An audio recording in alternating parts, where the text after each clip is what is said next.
नमस्कार। अपने India politics channel पर आपके साथ इंडिया पॉलिटिक्स 2 अजय कुमार झा। मैं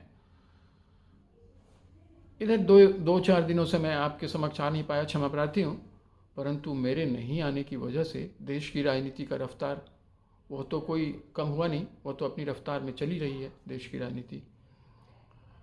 आज जिस बात पर मैं चर्चा करना चाहता हूँ वो देश की राजनीति में उस घटना के क्या इम्पैक्ट पड़ेंगे जो जो रूलिंग पार्टी है, जो रूलिंग गठबंधन है एनडीए, और जो अपोजिंग गठबंधन है जिसे INDIA सामान्यतः लोग कहते हैं, बहुत लोग उसे इंडिया भी कहते हैं।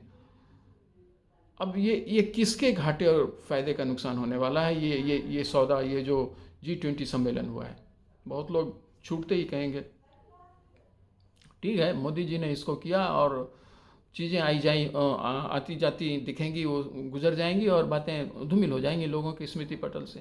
बिल्कुल, मैं मानता हूँ ऐसा होगा, ऐसा हो सकता है। परंतु क्या रूलिंग पार्टी उस स्मृति पटल को धूमिल होने देगी? मुझे नहीं लगता है, मुझे बिल्कुल नहीं लगता है, क्योंकि वह ऐसे भी संभव नहीं है।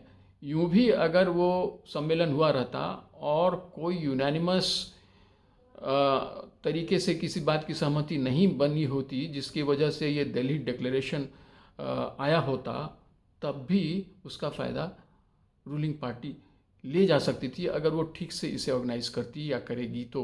ये तो था, पर हुआ क्या? हुआ तो और उल्टा ही। ये एक लंबे समय के बाद कोई G20 सम्मेलन जो हर साल होता है उसमें डिक्लेरेशन आ पाया। डिक्लेरेशन तभी आ पाता है जब सभी विषयों पर, जितने भी विषय चर्चा में आए उन सभी विषयों पर सभी शामिल देशों के द्वारा, सभी शामिल देशों के द्वारा मतलब जो भी उसके सदस्य देश हैं, शामिल हों या ना हो, परंतु उनकी अगर स्वीकृति इस पर नहीं होगी तो वो ब्लॉक हो जाएगा, और ब्लॉक हो जाएगा तो डिक्लेरेशन नहीं आएगा, वो घोषणा पत्र हिंदी में कह सकते हैं, वो नहीं निकाला जाएगा। हाँ, एक डॉक्यूमेंट निकाला जा सकता है, वो हो सकता है। और यही हुआ भी, पिछली बार भी ऐसा ही हुआ। अभी जब इंडोनेशिया में ऐसा हुआ था पिछले साल, और उसके पहले भी इधर काफ़ी समय से, एक तो हुआ भी नहीं था, एक दो साल तो यूं ही गुजर गया था कोविड वगैरह की वजह से, और पहले भी। लेकिन इसमें सबसे एक इम्पॉर्टेंट बात ये हुई कि डिक्लेरेशन तो हुआ ही, और उसके साथ ही साथ सबसे ज़्यादा विषयों पर, अब तक इतने विषयों पर सहमति कभी नहीं बनी थी। 76, जहाँ तक मुझे स्मरण है, अगर आप 70+ ही मान लीजिए, इतने विषय और सब पर सभी राष्ट्रों की यूनानिमिटी। यूएनओ में तो होता नहीं है, लेकिन यहाँ इसकी ज़रूरत पड़ती है, और यह हुआ। और इम्पॉर्टेंट मुद्दे थे, यूक्रेन का मुद्दा भी था, यूक्रेन के मुद्दे पर भी सहमति बनी, इंटरेस्टिंग है। और चीन भी था, आया नहीं, पर रिप्रेजेंटेटिव तो थे उनके, प्राइम मिनिस्टर, प्रीमियर जिन्हें वो कहते हैं, वो थे। पुतिन साहब नहीं थे, पर उनके भी रिप्रेजेंटेटिव फॉरेन मिनिस्टर थे। अब ये हुआ, तो मेरा जो मुख्य विमर्श का मुद्दा आज ये है कि इसे अपोजिशन पार्टी इस G20 को अपने फेवर में ला पाएगी या नहीं ला पाएगी। ला पाएगी तो कौन ला पाएगी?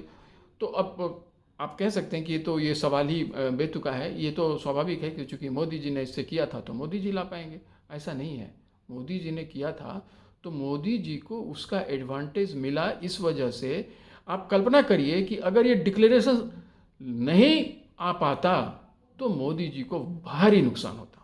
बिल्कुल तय मानिए, जिस तरह से देश की राजनीति चल रही है, ऑपोजिशन खेमा जिस तरह से बलवती तरीके से प्रहार करती रही है मोदी जी पर, ये उनके लिए घाटे का सौदा हो जाता। पर देखिए, अब हैंडलिंग देखिए कि वो इन्होंने करके दिखा दिया। डिक्लेरेशन आ गए, अब वो जो डिक्लेरेशन आए इतने बड़े बड़े मुद्दों पर आए, और कई चीज़ें हुई, कई इंपॉर्टेंट मुद्दे आए, लेकिन उसकी वजह से इसके देश की इकोनॉमी पर जो पॉजिटिव इम्पैक्ट पड़ेगा वो अभी लोग समझ नहीं पा रहे हैं। बहुत सारे लोग, मैं ये नहीं कह रहा हूँ कि कोई नहीं समझ रहा है, सारे लोग तो कर ही रहे हैं, आके करने वाले कर रहे हैं, देखने वाले समझने वाले समझ भी रहे हैं, परंतु आम जन में इस बात को समझना आवश्यक है। और ये कौन समझाएगा? ये मोदी जी सरकार समझा देंगे,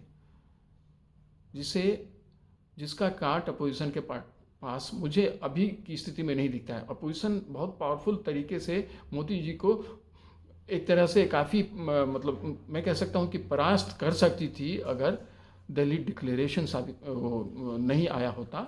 हाँ, तो फिर ये हो सकता था। और एक बात ये भी देखिए, देश के दुनिया के सारे महत्वपूर्ण देश के राष्ट्राध्यक्ष या शासनाध्यक्ष तो आए ही थे, दो को छोड़ दें तो चीन और रूस, लेकिन उनके भी रिप्रेजेंटेटिव तो आए ही थे और सहमति उनकी भी बनी थी और कंट्राडिक्टरी एकदम अपोजिंग बातों पर सहमति बनी। यूक्रेन का मामला ही ऐसा था जिस पर इंडोनेशिया में ये बुरी तरह से ये लॉक जाम हो गया था। वहाँ के रूस के विदेश मंत्री को पहले ही जाना पड़ा, समापन के पहले ही उन्हें निकलना पड़ा। उन्हें बताया गया कि आप निकल ही जाइए, अन्यथा वो चीज़ें ठीक ठाक तरीके से होंगे नहीं और वो अच्छा संदेश देगा नहीं। पर ऐसा यहाँ कुछ हुआ नहीं, सब कुछ हुआ। और जो इंडिया और ये मध्य एशिया और फिर यूरोप का जो कॉरिडोर, जो इकोनॉमिक कॉरिडोर बनने की जो बात हुई, वह तो अपने आप में मील का पत्थर साबित हुई। वह BRI जो चाइना का है, जिससे वो जो एक रोड बना रहा है, रेलवेज रोडवेज जो ट्रांस कॉन्टिनेंटल होगा, उसके काट में भारत ने अमेरिका के साथ मिलके मध्य एशिया होते हुए और मिडिल ईस्ट होते हुए यूरोप तक पहुंचा दिया। मतलब एग्रीमेंट आ गया। अब उस पर काम होंगे और जब भी होंगे, जैसे भी होंगे, लेकिन तेज़ी से होंगे। तो वो एक बड़ा ही इंपॉर्टेंट है। उसके कारण भारत में ये हुआ कि अगले ही दिन शेयर मार्केट में उछाल आ गया, रेलवे से रिलेटेड सारे प्रोजेक्ट्स में उछाल आ गया। अब आप देखिए, और जब ये काम शुरू होगा तब आप समझ लीजिए। तो खैर ये सब तो तब तक के लिए तो हमारा इलेक्शन रुकने नहीं जा रहा है, इलेक्शन तो अपने समय पर होगा, लेकिन इसे किस तरह से भुनाया जाएगा और किसी तरह से भुनाने की स्थिति में भाजपा होगी, ये तय मानिए कि ये अपोजिशन पार्टी के लिए सरदर्द बनने वाला है। वैसे तो बहुत सारी चीज़ें होने वाली हैं, बहुत सारे। अब यहाँ सबसे इम्पॉर्टेंट बात, मैं और भी विषयों पर बात करूँगा कि कैंपेन क्या मैटर करेगा और क्या करता है। कैंपेन बहुत इंपॉर्टेंट फैक्टर होता है, लेकिन अभी इस विषय पर भी मैं सोचता हूँ, मैं कभी आपके साथ शेयर करूँगा कि कैंपेनिंग किनका किस तरह से हो रहा है, उसकी वजह से क्या इम्पैक्ट पड़ेंगे, सोशल मीडिया में क्या चीज़ें आ रही हैं, उसकी वजह से क्या इम्पैक्ट पड़ेंगे। सोशल मीडिया या कैंपेनिंग किसी एक पक्ष का ही तो प्रेरोगेटिव है नहीं, दोनों पक्ष इसको यूज़ करते हैं और कर रहे हैं, आगे भी करेंगे।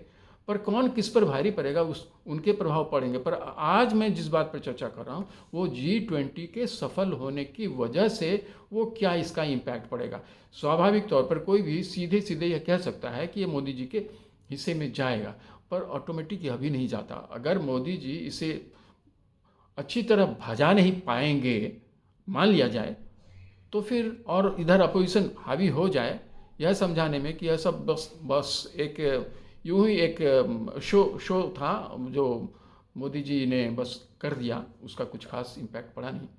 पर ऐसा तो मुझे लगता नहीं कि जो भाजपा है वो होने देगी या मोदी जी होने देंगे।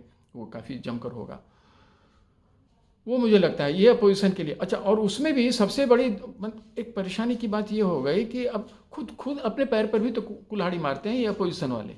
अब देखिए, इसमें कांग्रेस पार्टी शामिल नहीं हुई। एक उनके जो मुख्यमंत्री हैं सुखू साहब, जो हिमाचल प्रदेश के हैं, वो तो पास में थे, वो आ गए, लेकिन बाकी सभी मुख्यमंत्री आए नहीं। ठीक है, कोई भी एक इशू था, चूँकि उनके पार्टी अध्यक्ष जो हैं उन्हें इनविटेशन नहीं मिला था, तो नहीं मिला था तो ठीक है, आप आए नहीं। लेकिन ये ये कांग्रेस की ओर से एक रॉन्ग मूव हो गया। और उस रॉन्ग मूव का प्रभाव ये पड़ा कि जब हिंदुस्तान में कोई ऐसा इवेंट हो रहा है जिससे लोग काफ़ी गौरवान्वित फील करना शुरू कर चुके हैं और उसमें अपोजिशन पार्टी खुद शरीक नहीं होते, उसके सारे मुख्यमंत्री एक अपवाद को छोड़कर बाकी लोग शामिल नहीं होते हैं। खुद राहुल जी नहीं हैं, सोनिया जी नहीं हैं, बड़े बड़े जो पार्टी के कद्दावर लोग हैं वो नहीं हैं। अब बताया ये गया कि उन्हें इनविटेशन नहीं था, पर इनविटेशन नहीं था तो ठीक है, मुख्यमंत्रियों को तो था, मुख्यमंत्री तो आ सकते थे और उसका फ़ायदा उठाते। अब नीतीश जी आ गए, नीतीश जी ने इसका फ़ायदा उठाया, ममता बनर्जी आ गई, उन्होंने भी फ़ायदा उठाया, सब बड़े बड़े राष्ट्र अध्यक्षों से ये लोग मिले भी, सोरेन जी आ गए जो झारखंड से हैं, स्टालिन आ गए, उन्होंने फ़ायदा। तो अब अच्छा, और अब इसका इम्पैक्ट क्या पड़ेगा, अब ये भी देखिए, इसका एक दूसरा इम्पैक्ट ये पड़ेगा कि अपोजिशन में दरार है, अपोजिशन में एक छोटे छोटे मुद्दों पर भी दरार है।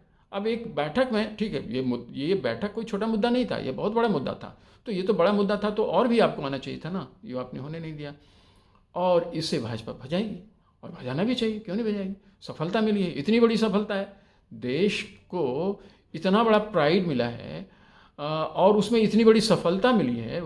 अब देखिए कि ऐसा पिछले साल, कई सालों से इतने मुद्दों पर सहमति नहीं बनी थी, 70+ मुद्दों पर सहमति बनी।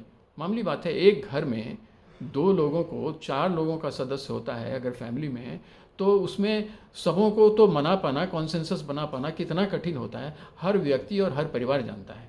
और वहाँ एकदम वॉरिंग कैंप्स जो एक दूसरे को देखना नहीं चाहते हैं, ऐसे देश इकट्ठे वहाँ सम्मिलित तो हुए ही हुए और उन्होंने अपनी सहमति दी। ये मोदी जी के स्किल को दिखलाता है, उनकी टीम की स्किल को दिखलाता है। इसका फ़ायदा तो भाजपा ले जाएगी। अब और ये भी एक मैसेज यह दे गया, यह G20 कि मोदी जी ने ज़बरदस्त काम किए हैं, यह सब उसका इम्पैक्ट है। मोदी जी ने सबों को अपने अंदर सहमति बनाने के लिए कुछ ऐसा माहौल बना दिया, उसमें मोदी जी सफल हुए हैं। और इन अपोजिशन पार्टियों को देखिए कि वो खुद यूनिटी की बात करते हैं, वो यूनाइटेड नहीं है। और कब यूनाइटेड नहीं है, जब देश के प्राइड की बातें चल रही हों। अब बहुतों को लग सकता है कि मैं एक तरफा बयान या एक तरफा बात कर रहा हूँ, ऐसा एक तरफा बात, ऐसी एक तरफा, इस तरह का कोई एक तरफा बात तो है नहीं। आप खुद देखिए, खुद समझिए, क्या ऐसी बातें नहीं हुई थी तो, और क्या इसका फ़ायदा मोदी जी नहीं ले जाएंगे, पक्के तौर पर ले जाएंगे। फिर और चीज़ों पर भी हम बात करेंगे, और भी विषय हैं जिस पर कैंपेनिंग कैसे हो रहा है, जो अभी मैंने आपको कहा, और भी बहुत सारी चीज़ें उस पर भी बातें करेंगे। परंतु आज मुझे इसी बात को एम्फेसाइज करना था कि G20 सम्मेलन सीधे सीधे तौर पर भाजपा के खेमे को मजबूत बना गया। जो लोग इसमें शामिल हुए अपोजिशन खेमे से भी, और जो न्यूट्रल थे उनमें से भी कुछ लोग तो आए ही नहीं, नवीन पटनायक जी नहीं आए, तो उनके लिए थोड़ा तो सेविंग ग्रेस ज़रूर है, लेकिन बाकियों के लिए क्या होगा, चलिए देखते हैं। Thank you. Please subscribe my channel. अगर आपको मेरी बात ठीक लगती है, नहीं भी लगती है तो भी करिए, क्योंकि ये तो हम लोग कन्वर्सेशन कर रहे हैं, बातें हो सकती हैं। आप अपने विचार भी रखिए, आप मुझसे सहमत नहीं है यह भी लिखिए, आप मुझसे सहमत हैं तब तो और भी लिखिए। ख्याल इतना रखिए कि भाषा की नम्रता बनी रहे। Thank you. जय हिंद।